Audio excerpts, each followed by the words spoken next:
Good morning, everybody. It is your cousin Rogan. I am late for work. Walking to Milano's. Making this video now because this is going to be the only chance I have to do it, really. And I'm pretty committed to just making videos on notes on movies every day. I had to keep myself working on the movies and talking about movies and not let it lapse like I have with playing music or formally writing fiction or screenplay. Anyway,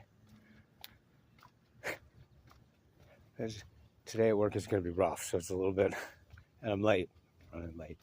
That's right, last night, I tried to watch 3 movies last night, and honest to God, as my witness, I cannot remember what one of them was. I know it's something I've seen before and didn't like then either, I'm pretty sure, because I didn't finish watching it. I didn't finish watching any of the 3 movies I tried to watch last night. Diamonds Are Forever, the James Bond movie with Sean Connery, which it's probably the first one that kind of sucks, I think. The song's good. Yeah, I mean, the James Bond movies get much worse in the Roger Moore years. Those James Bond pictures would just put you off your feet entirely. I mean, I kind of thought all the ones with Sean Connery were pretty good, but I'd forgotten that they get weaker. Diamonds Are Forever is pretty weak. I mean, it's watchable, barely. I'm a big fan of the Ian Fleming novels. The James Bond novels Ian Fleming wrote, I think, are a really good example of trash pulp literature elevating itself above being mere trash literature to become something of real value, of real merit as literature, as social and political commentary. They're great novels. They're great. Well, I guess they're great bad novels. I don't know. It's a complicated subject. James Bond, the character, represents misogyny and racism. He is white male hegemony. In the novels, he's getting past his prime, being scared of impotency and alcoholism, bringing him down worse and worse every year. Are recurrent issues for the character in the novels. It's like he is personally the British Empire in decline, being only propped up by his sociopathic ability to carry a gun and use it without compunction. The movies are best read, at least the best James Bond movies, which is basically the first 4 or 5 with Sean Connery, and then the first Daniel Craig movie is pretty great. A couple others are pretty good. Sort of random at different points in the series, but yeah, I'd watch Casino Royale and then backtrack and watch Dr. No and You Only Live Twice on Her Majesty's Secret Service, I think in that order. You Only Live Twice has a screenplay by Roald Dahl, and that's the one that sort of establishes the formula in a lot of ways. The dialogue's full of just viciously antisocial wit. James Bond's enemies, the world, arrayed against him, they're all non-white people and women.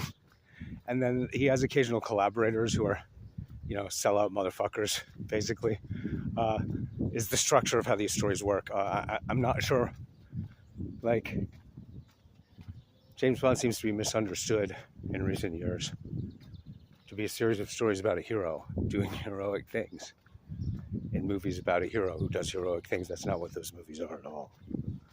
The novels are even darker, a little more gleeful. Like Ian Fleming's novels are all about the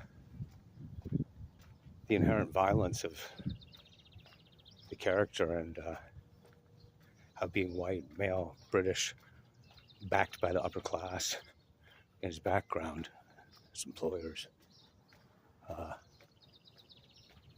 is is creates a world where violence is inevitable. Because the character has this power, he ends up using it. The power itself corrupts. It isn't even necessarily about him being white or male. That's just the way of the world. These seems like heavy talk for like James Bond. It's not though. That's the thing about these the James Bond, particularly the novels, and like I said, the early movies, a couple others, Casino Royale with Daniel Craig. This stuff is pretty explicit. Like, it's not. I mean, it is the kind of thing where you got to read into it, but you don't got to read into it much. And it's this infrastructure in the story that makes it work. James Bond is the villain, not the hero. Saying all that, Diamonds Are Forever kind of sucks. Another movie I tried to watch last night was Beyond Atlantis, which is either 72 or 73. Another Eddie Romero picture. Filipino director I was talking about the other night, who directed at least 2 or 3 of the 4 or so Blood Island pictures.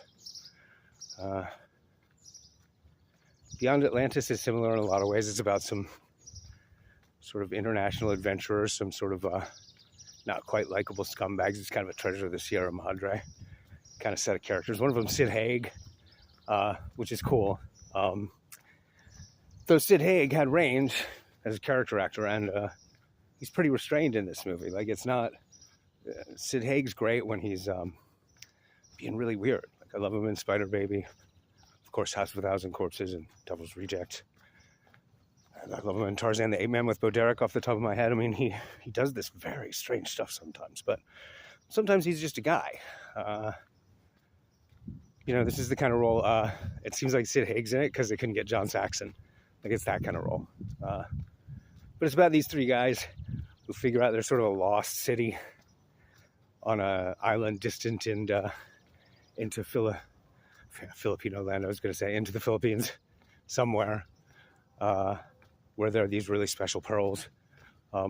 It's just boring. It's not. It's nowhere near as fun an exploitation movie as those Blood Island pictures. It's really, really restrained. It's not. I mean, it's got interesting, beautiful women in it, but it sure doesn't exploit them anywhere near as hard as those Blood Island movies do.